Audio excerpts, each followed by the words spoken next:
पहले तो आप सभी को नए साल की बहुत सारी शुभकामनाएं। और इस नए साल की मेरी पहली कविता है तुम्हारा खत।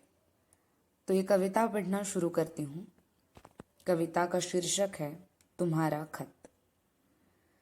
आज आँख खुली तो तुम्हारी भेजी सूरज की किरणें मेरे गालों को चूम रही थी, ठीक वैसे ही जैसे तुम जगाते हो मुझे, और साथ में तुम्हारा भेजा खत था।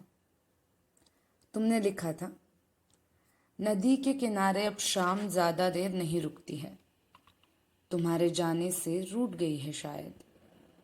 सुबह रोशनदान तक किरणें आती तो है। कुछ देर सामने पड़ी किताबों में, तुम्हारे टेबल पर रखे वास्क में, झूले पे पड़े तुम्हारे दुपट्टे में, और बेड पर पड़े पायल से घूमती फिरती तुम्हें ढूंढती हुई वापस चली जाती हैं।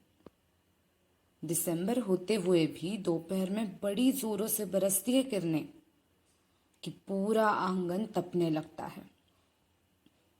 शायद इस उम्मीद से कि अभी तुम बाहर आओगी और आंगन में रखे तोते के पिंजरे को अंदर लेके जाओगी, ये कहते हुए कि माफ कर दीजिए मियाँ, आज धूप बड़ी सख्त है। और फिर शाम को चली आती है वापस, किचन के खिड़की से होकर सीधे चाय के पतीले में। अदरक के साथ साथ वो भी घुल जाती है चाय में।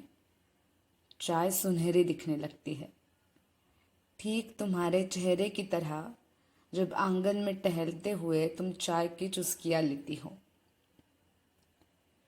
ये सूरज की किरणें तुम्हें बहुत याद करती हैं, इसलिए उनके हाथों ही खत भेज रहा हूँ, इस उम्मीद से कि किसी दिन किरणों के साथ साथ तुम भी वापस चली आओगी।